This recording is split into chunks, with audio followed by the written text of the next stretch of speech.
You are listening to the Small Town Big Talk Show, the weekly podcast for small town people with big dreams and ideas. I'm your host, Rebecca Undum, and each week we'll cover a topic meant to inspire, encourage, and empower you to live big in your small town. Although it has its challenges, nothing beats small town living, and we're committed to sharing the best of what's working in the communities we serve. So enjoy this episode, and we hope it helps you to bloom where you've been planted. Hey guys, today my guest on the show is Chrystal Checketts. So her actual bio is going to be posted in the show notes, and she's got this beautiful and extensive professional background. But she's in business development. She's an organizational communications consultant, and she works a lot with nonprofits. The reason Chrystal and I are sitting down to chat today is, why did I want to bring her on? Well, first of all, have you ever experienced a time when you just meet somebody and as soon as you lay eyes on them and start talking to them, you just feel this kindred connection? Well, that's what happened when I was introduced through a mutual friend to Chrystal a few months ago. And she has just been such a blessing in my life. So of course, if she's blessing me, I believe she's going to bless you. But what we are talking about today is something that we just don't talk about enough in small towns. And it really is about how we are moving through the world as whole people. So we aren't just our jobs and we're not just our roles and responsibilities at home, but we're multifaceted. And so we've got feelings and we've got emotions, and that in small towns, the real key to connection, true connection with other people, is to create a safe environment where we can explore those things. And that might sound super woo and a little fluffy, but there is truly nothing fluffy about the possibility of what connection can create, both from a community standpoint and a business standpoint. So get ready, buckle in. This is a beautiful conversation about some of these more challenging things. And so I'm certain you're going to love her as much as I do. Enjoy this amazing chat with my friend Chrystal. All right. Welcome, Chrystal. Welcome, welcome. Thank you so much. I'm so excited to have you. In the intro, I did not share how you and I came to be connected. And I think this is a good story for those of us maybe in rural places or small towns. And she was a new connection to me as well. I mean, I met her the first time, in this last 6 or 7 months, I think. And once she found out about the business that I'm trying to get off the ground here in my small town, she's like, you have got to meet Chrystal. And she basically just sent, I think she sent us a mutual, Chrystal, meet Rebecca, Rebecca, meet Chrystal, kind of an email. And then we got on Zoom and it was just instant connection. Yes. So is that kind of how it worked for you too? How well did you know Megan? Yeah, I had one conversation with her. At that time, she was like, oh, Rebecca, you need to connect with Rebecca. And I met Megan through a dear friend and colleague whom I've known for almost a decade now. And she was talking to me kind of about life and where I'm at and in Montana. And she said, I really think you should connect to Megan. And then Megan made the connection to you, and the rest is history. It was such a gift. So that's kind of what we're actually going to talk about today on this episode, is what true connection looks like and how we can build that in our respective communities. So to kind of set the whole context for the listeners, can you share a bit about what you're working on, what precipitated that? You've returned to a family dynamic, and just share some of that background, and then we'll just go from there. Yes, I am currently living in Melstone, Montana. My family has a ranch here where we've been for nearly a decade, but my roots to small town and to farming really go back since my birth and beyond that. I was born in Bear River City, Utah, on a family dairy farm, a third-generation dairy farm. And when I was in 5th grade, we moved to Dayton, Idaho, where our family continued to both dairy and farm quite a bit of ground. When I went to college, I thought in my mind I was going to go down the business path, and that's really how I would come to the table and present myself in the future. And as I got into classes, Rebecca, I had this one professor. It was a management course, and he was talking about how essential the communication and connection was between an employer and employees. And something just switched in my perspective that day when I looked at the common denominator between all businesses being people, individuals, relationships. And so at that moment, I shifted my studies to interpersonal communication at the University of Utah. And after that, worked for a very well-known author and entrepreneur who had started a nonprofit in the state of Utah before I went to DC, where I've worked with public affairs firms, an association of institutions of higher education, and then Texas, where I was for 5 years.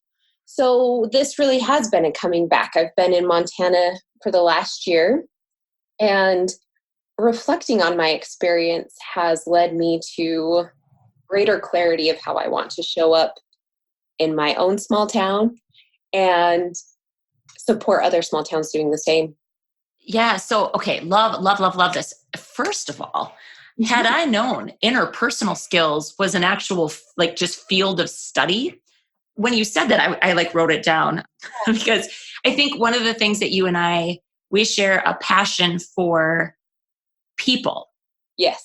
I mean, legitimately, and everyone says that, I'm a people person, but I mean it on such a different level. The business that I'm trying to start here, where I'm hoping to create a place where people can find a sense of place and belonging, and what's all going to roll into that, what we hope to do. That I feel is so much a part of what your vision is for what you're building there. I couldn't possibly love that more, first of all. Then just for some context, how big is Milestone? There are about 3 to 5 students in each grade. We have maintained our school, and Rebecca, I haven't looked at the population count recently. Okay. I just share that sometimes because I think one of the things I really believe at my core is that in every small town, every little dot on the map across the world, there are bright, motivated, interesting people that live in every little pocket of the world. And sometimes I think the population just gives people that real perspective, that I'm not talking to somebody that lives in a community of even 100,000 people, right? Which is small. Again, that's just a relative thing. Okay, so back to the kind of that pivotal moment where you had that shift and you went, oh, this is how I want to show up in the world. Yeah. When you came back to Milestone about a year ago, let's talk a little bit about that, the return process for you. What were you feeling? What were some of the things that you either wrestled with or kind of struggled through? And how did you come to a place where you felt really, and maybe you were very at peace with the decision prior to coming, but whatever that process looked like for you? Because you made the comment you were going to pursue a business direction, and you, even though you pivoted to people as more of a focus, you were living in some major cities in the United States doing what this would be air quotes important work.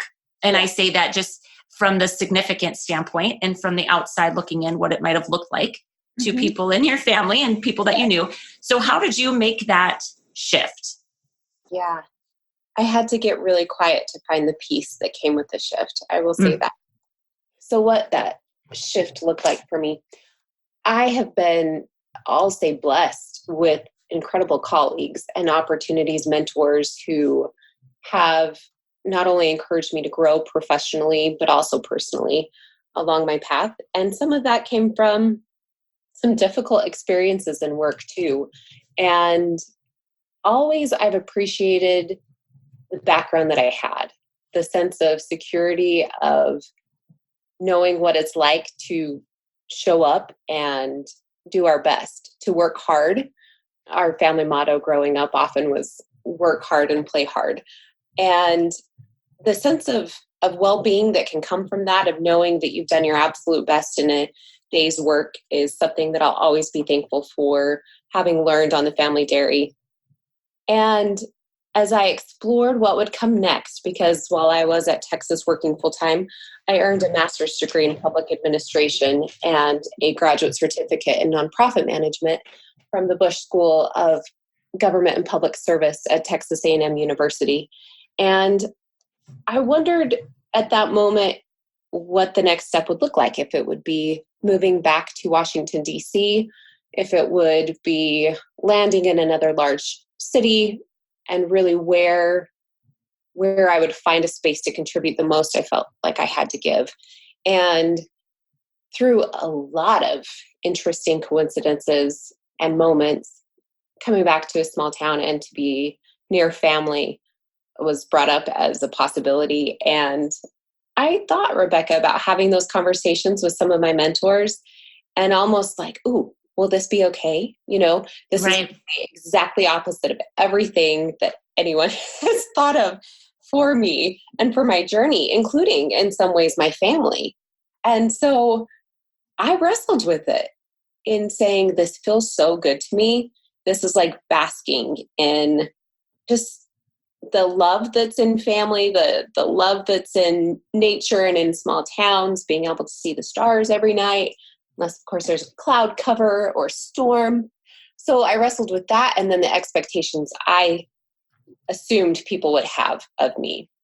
But as I have also thought about the connection that we have with technology and the opportunity to work from afar, it's blended into this really beautiful opportunity to support several businesses in business development and partnership development, and to really look ahead at creating a space here for people to come and connect to nature, get back to their roots, and pay attention to their sense of well-being, which, of course, impacts every community, whether that's an organization, a church that we're attending, or our family.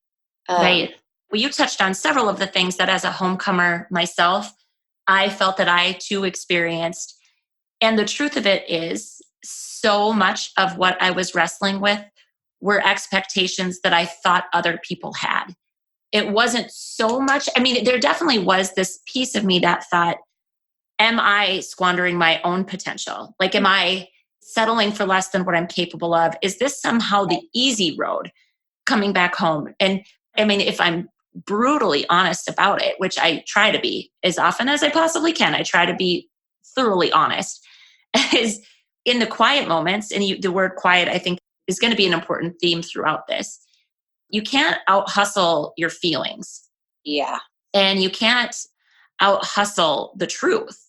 And Right. So when you're quiet and you've got nothing else to do but just sit with how you think and feel about things, in those moments, I was definitely more excited, and I was anticipating what I was coming back to versus feeling, what does this say about me? Am I a failure now? Like, it was only when I got around certain people, or certain people would maybe even say something to me. Like, a lot of people had comments, Chrystal. Like you said, I basically did something that went against everything everybody thought that I probably would ever do. Yep. Especially professionally. I don't know that personally it's as applicable in some respects.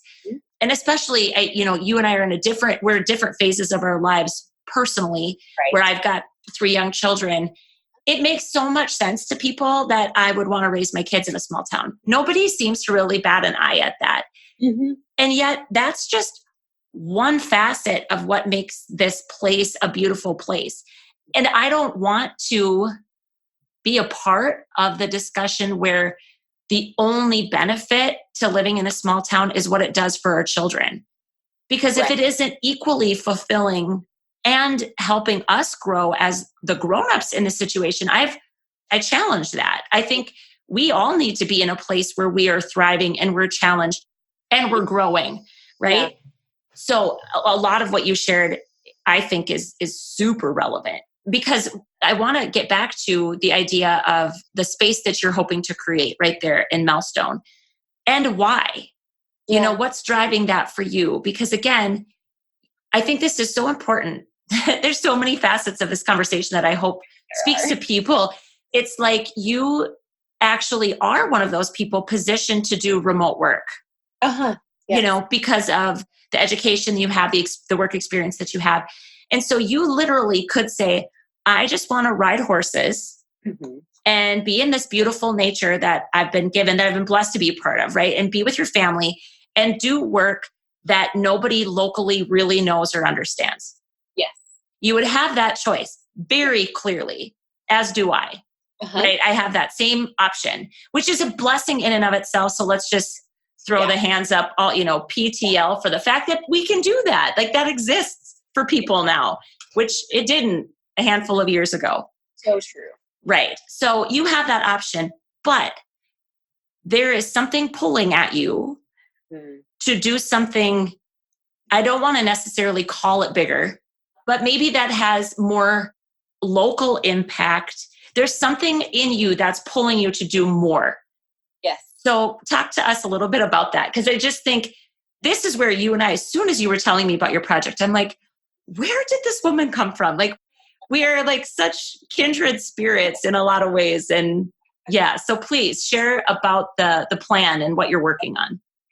So the plan is opening a renewal center here in Millstone at the family ranch. And it's rooted, honestly, or my why, Rebecca, it's rooted in a belief in the healing benefits of connection to ourselves, to our community, to nature.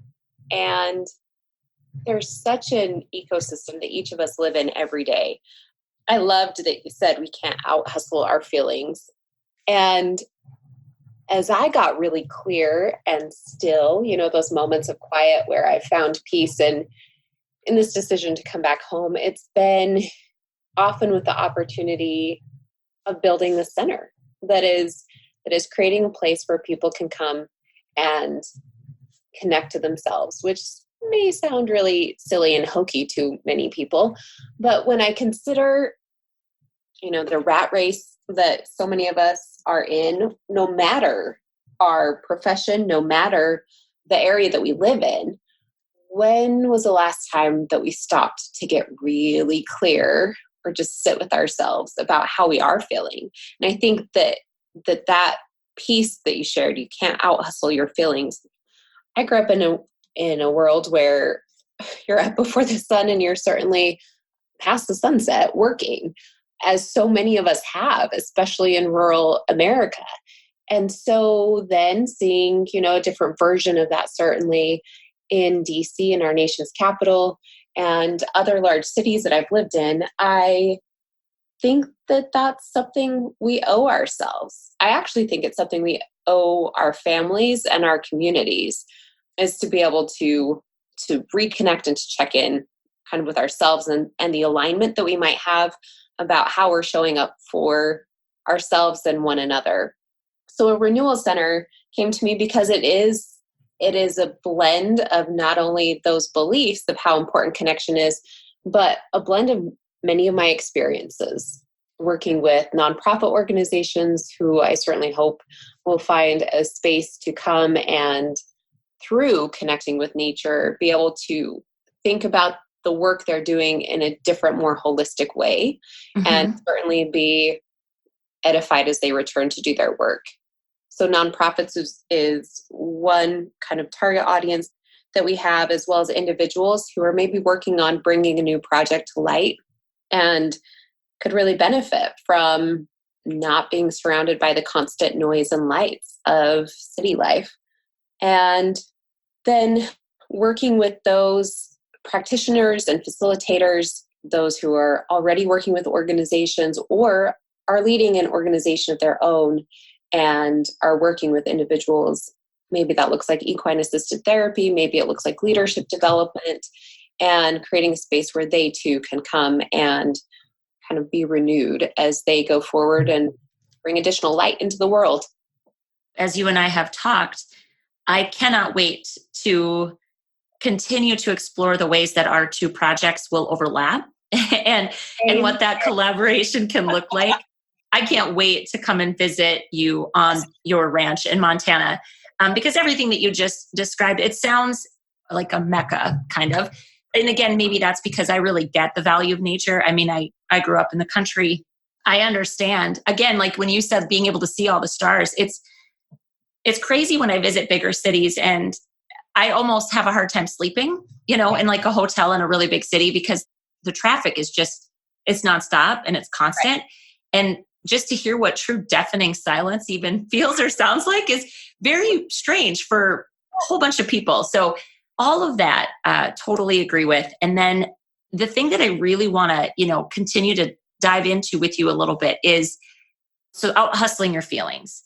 You and I had chatted a little bit before we hit record about, one of my fervent hopes in the space that I'm building is that, or creating, that we can come together as a community and not, for lack of a better word right now, bullshit each other. And again, I want to be careful about how I word this, as I always try to do. But I just feel as though culturally, and that's somewhat Midwest culture, and I would say agriculture or ranch culture, there's a culture around those industries, and then there's a culture with where we live as well. Yes. Where what we do is a stoicism. Yes. Towards anything that feels hard or yucky or unpleasant. I wasn't necessarily given a lot of cues growing up, but not only by my immediate family, but by our community, that melting down or struggling publicly, especially, was in any way productive. So the messaging that I was given were things like, first of all, put your big girl panties on and deal with it. And, there's a time and a place for big girl panties, Chrystal. Like, I get this. But also the pick yourself up by your bootstraps and nothing good's going to come from crying about it. Those kinds of messages. What I am afraid of, and again, why I'm feeling so hopeful as to what we might create here, and I think what your Renewal Center will do for people as well, is create a safe place where it is actually okay to say that you're struggling. Yes. I feel as though the fact that we're talking, the word holistic, you use the word holistic. My community, the health of my community is not just about good paying jobs, which is huge. I mean, these things are important, right? Good infrastructure, a good school, but it is actually about how people feel about their sense of belonging, how they feel about their lives. And I think holistic and whole person views are just something that is sorely lacking in not just my own community, but in a lot of the organizations that I've worked with over the years. It's like we just want to somehow only take from people the one specific facet of them that we maybe need in that given time, right? Like you work for me, and so this is the only way I think about you. But that's why I'm not a big fan of like professional and personal development being separate. Like you're a person. Agreed. And that's all of who you are matters. So how does that sit with you, and what do you think about that? Yeah, so much to it. But as we were chatting before we hit record, and even with that question, growth comes from and through struggle. I think that we see that in plants growing. We certainly see it in the animals that so many of us care for and depend on for our livelihood. We see that with a young child trying to learn how to walk. We see that in those in the arts learning how to play piano or another instrument. And it is frustrating. There's struggle that comes with things that we don't know. But the other layer to that is, what would it look like? You mentioned earlier the gift of connection, even in our relationship. What does it look like, though, if we truly believe that, and I truly believe that it's a gift to show up in spaces and in connections with other people and be vulnerable about our whole self. I'm not talking about overshare or that, but when I think of giving a huge shout out to the people in my life, in my family's legacy, pioneers who came west certainly are not that far distant, those settling the land, breaking new ground, and this stoicism and the grit and determination I see all the time in people in every small town that I've been in and lived in. As we shine a light on that, I think it's really important to also acknowledge the struggles that we have that are unique, both individually and because of the professions and because of where we live. But I think there's a lot of strength that can come, especially now as we consider so much of what you're trying to address, and being able to say, this is where people want to come home to, Mm-hmm. that space. And in order to shed a light on that, you've got to ask questions about why they're leaving. And there can be some pain or suffering, some uncomfortable feelings that are behind reasons to leave. Yeah, definitely. There's such a strength in people who work with the land that I do believe is unique in our culture, Mm-hmm. and cultures that we've been in. So I guess I would say thank you to those certainly who have faced some really significant challenges and who are continuing to contribute to the community. But I feel like perhaps just as often, those really deep challenges can also lead to a different outcome where we don't actually continue showing up for the community, where it's not, it actually is more isolating. Right. And that disengagement is what concerns me, because when you start to disengage from either your family members or your community, if you were, and there's a big difference between a pulling back, an intentional pulling back, and a disengagement.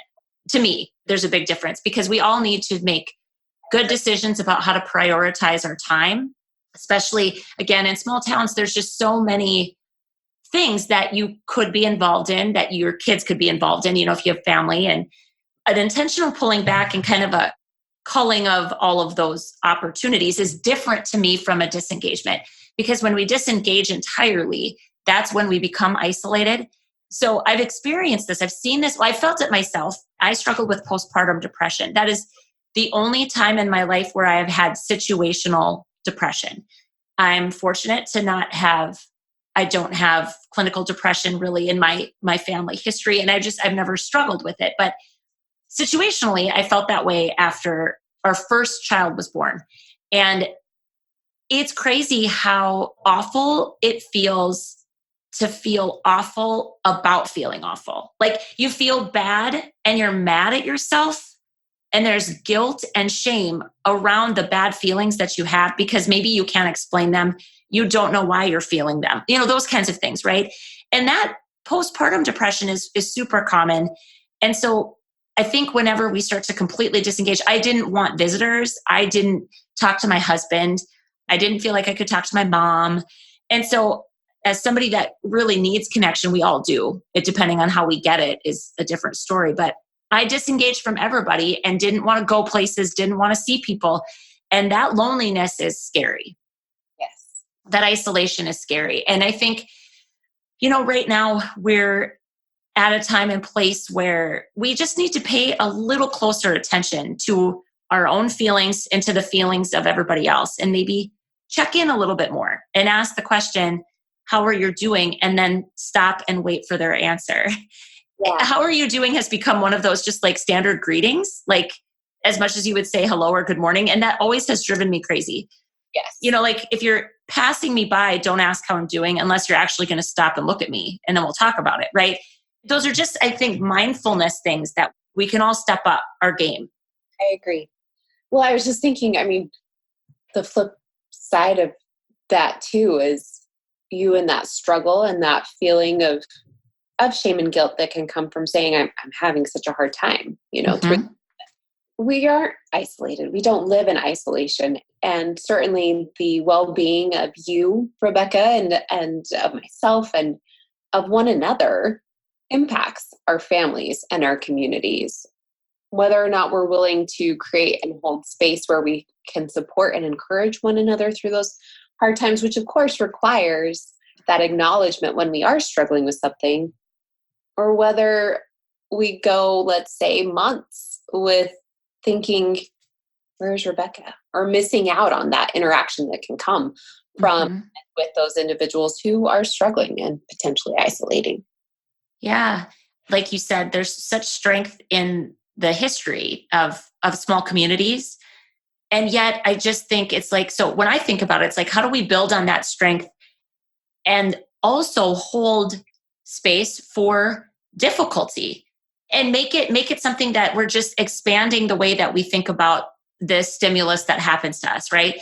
Instead of just shutting down whole pieces of it, ignoring it, pretending that it's not there, and just put your head down and keep moving forward. That's the hustle to me. And I think sometimes we do just need to slow down. And it's not like, it's so funny because when I talk about feelings ever, I definitely still get razzed a lot by people like, oh, we're going to talk about feelings again because we're with Rebecca. And I get that. It maybe seems like I hang on to this too tightly sometimes. But I guess for me, it's just, there is such comfort in knowing that you are not actually as crazy as you feel like you are. When somebody reaches their hand out and says, I see you. Right. It's okay that you feel this way. And I'm here for you. And they don't try to fix you, and they don't try to handle you, and they don't try to even advise you. They just sit with you in that. Man, there's nothing more powerful when you're really feeling down. Agreed. And what, again, a gift of connection, right? Mm-hmm. Of being in those moments. And also, I think there's something really hopeful about it. And I think there's something really healthy, and it's certainly growth oriented to say, we acknowledge that there are hard times, there are challenges. It could be precipitated by many things. You spoke about postpartum. It could be the loss of a job. It could be the stress that comes when crops are damaged and not coming out of the fields, in the way that we had certainly hoped and prayed for and anticipated. Right. Beyond our control. It could be the loss of a loved one. And all of those things add to our stories. They add to who we are as we grow and develop through those. And so I guess I would just say, I believe that there's actually hope that comes from acknowledging our pain, because it's not that I'm saying, oh, so-and-so is having a hard day today, or a hard month, or a hard situation, or a hard year, and that's just going to stay with them forever. It's the exact opposite. Instead, let's recognize the person whose strength has led them to this opportunity that they are growing through, and knowing that they'll come out the other side, and that we can be supportive of that as we witness them. I totally love it. And I think that is what real connection is. That's how real connection is formed. And it's not necessarily that you sit around, hold hands, and talk about your deep, horrible feelings, but it's that acknowledgement of the whole range of feelings. And I also think, to what you just said, for the future of our small communities, or our companies, or our families, or our organizations, that the acknowledgement of the difficulties and challenges that we might face in our respective places, being able to acknowledge them and confront them, it creates stronger, brighter, more vibrant futures, because we're leaning into those things. Because I mean, really, when you think about it, disengagement is an alternative. There's no question. But then not only are you not addressing it, if it's a personal hurt, you can't heal from it. And it isn't ever actually going to go away.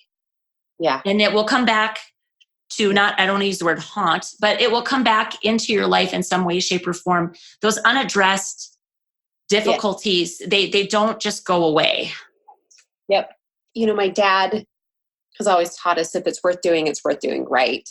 And my mom has bandaged more knees. I have 4 older brothers and 1 older sister. More knees and cut fingers and everything than I can imagine. And yet we know from that wound care, that you clean it out. You clean it out if you hope that it's going to heal well and cleanly.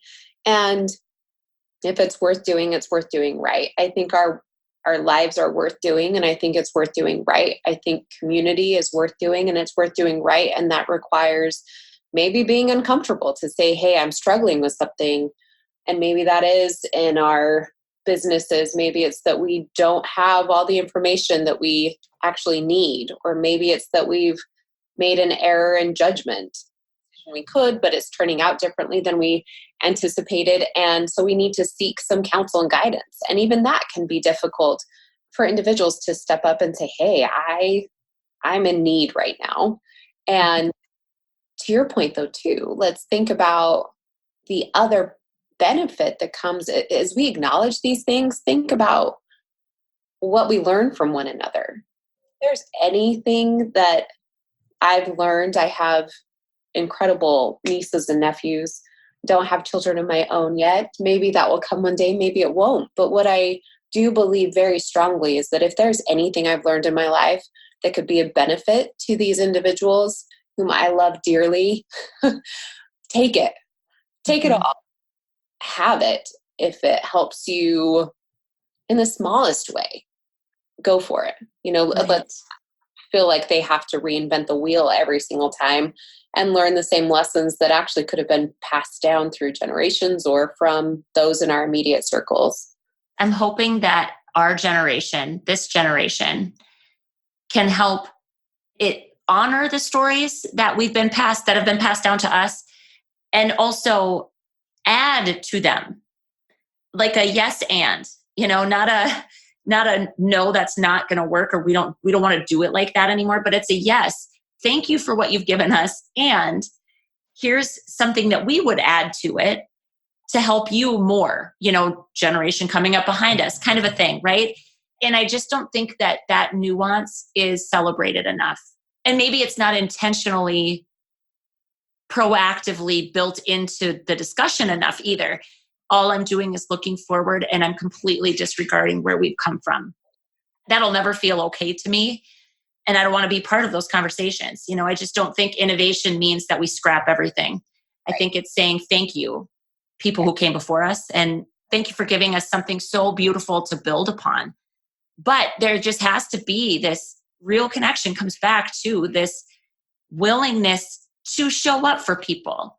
And this is why, this podcast is called Small Town Big Talk, because we don't get there just through those daily, simple, small talk kinds of conversations. We have to carve out the time and the space for the quiet and the time for other people. Like when I think about, what would we challenge the audience as they're listening to this to do in their respective communities? And then I'll ask you kind of our final question and we'll wrap up here. I would say, and I would love for you to think about this too, I would say, think of the one person in your life that you most want to strengthen your relationship with. So maybe it's somebody that you've had a stronger relationship with in the past and something has shifted or changed, or you've just kind of fallen away from each other somewhat. Or maybe it's just somebody that's very important to you and you realize you don't invest enough in them. But think of that one person and then reach out and schedule specific devoted time.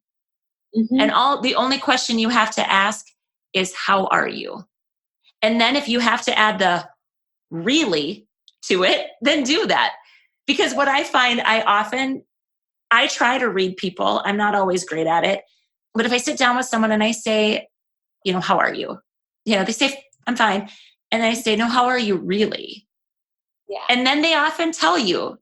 Because I think, again, as people, we're conditioned to hearing, how are you? And you give whatever pat answer rolls off the top of your head. And this would be that devoted time. And I would say also, if you can get outside and be in nature and maybe move your body while you're having this conversation with the person, all the better. But that's a small thing that every single one of us can do. And it maybe doesn't feel like it's going to change the world, but it will. Anytime a connection strengthens within even the confines of a community, the community gets better for it. That is my true belief about people. Yep. So what do you think, Chrystal? What would you suggest as people are listening to this? What do we want them to do with this information? Yeah. Well, I love that you brought up connection with others and reaching out to one person and having that time. I would love for all of the people listening to this whom I've never even met, I would love, whether you're brushing your teeth in the morning or at night, maybe it's right before you lay your head down on your pillow, maybe it is going for a walk in nature, maybe it's when you're doing the dishes at the kitchen sink, whatever it is, that you find a time where you've got a second, and if you'll think about one of your strengths. Write it down. Think about a moment that you've demonstrated that skill or that strength and that you've been proud about it, that you've felt encouraged and strengthened by the skill that you have. Maybe it's something you've learned, maybe it's something about your own characteristic. And I think that could lead to a really beautiful moment for yourself, right? If we're thinking about connecting with ourselves and how that ripples out into connecting with our community, which is the challenge that you gave to connect with one other individual. I feel like if you've got a moment to give yourself, some credit where credit is due, please do. Oh, I love that. We definitely don't sit with our own stuff enough. And that's the good stuff, right? So we're not just talking about challenging feelings. We also just don't celebrate enough. You and I had the chance to talk just yesterday, and we were talking about, you acknowledged a skill in me. Do you remember this moment when we were talking yesterday? And I just said, oh, thank you. You reminded me of a skill that I do have. And it's so easy as we're, again, I'll just say hustling through the day, whatever the rhythm of your day looks like. It is so easy to forget what innate skills, talents, or abilities that we've actually fostered in ourselves if we've worked at something. Taking a beat to just acknowledge what that is and enjoy being proud of yourself. Such a great challenge. I love, love, love that. So we've got those two little bits of go do that. And then, of course, I'll just say, I always want to hear about the results of these little experiments. So as we share this episode out on social media and the wider world, I hope that everyone listening will actually do those things and then tell us the results of those little experiments, because it really does make all the difference in the world. So, well, first of all, just thank you for this conversation. Thank you for being a proud homecomer. Thank you for what you're building in Montana. And thank you for being such a source of constant just comfort and peace of mind and inspiration for me. You've been such a blessing to me, and we didn't know each other at all. And so I hope everyone else can just hear this, because you can, if you show up fully as you are, you will find people that want to cheer for you and want to encourage you. It's incredible when it happens. Thank you. Yes. So the last question is simply, what does living big in a small town mean to you? I think living big in a small town comes with a sense of exploration about the possibilities, about certainly what's gone on before, but a sense of exploration of ourselves, of one another, and of this world that we have to kind of steward our communities. Yeah, living big in a small town is no joke. It's a really great opportunity. It's a fun rallying cry for all of us. And I love that. I think because with an exploration there's a natural curiosity. Right. And I think that's such a beautiful way to move through the world. Instead of going through the world assuming you know everything there is to know about any one thing or person or situation, it's just being willing to ask more questions, right? Yeah. Yes. Ooh, I'm excited. I'm excited for this day. I'm excited for what the future of these small towns that we live in and love in looks like. And thank you so much for letting me be part of this podcast today. Thank you, Chrystal. We'll definitely have you back without doubt. Good. Take good care. You too. Thanks for listening to this week's episode of the Small Town Big Talk Show. If you enjoyed today's show, we invite you to subscribe on Stitcher, Spotify, or Apple Podcasts, and we'd love for you to leave us a 5-star review. The more reviews we get, the easier it will be for other small town friends to find us. We encourage you to keep on living big in your small town, because the size of your life is not determined by your zip code.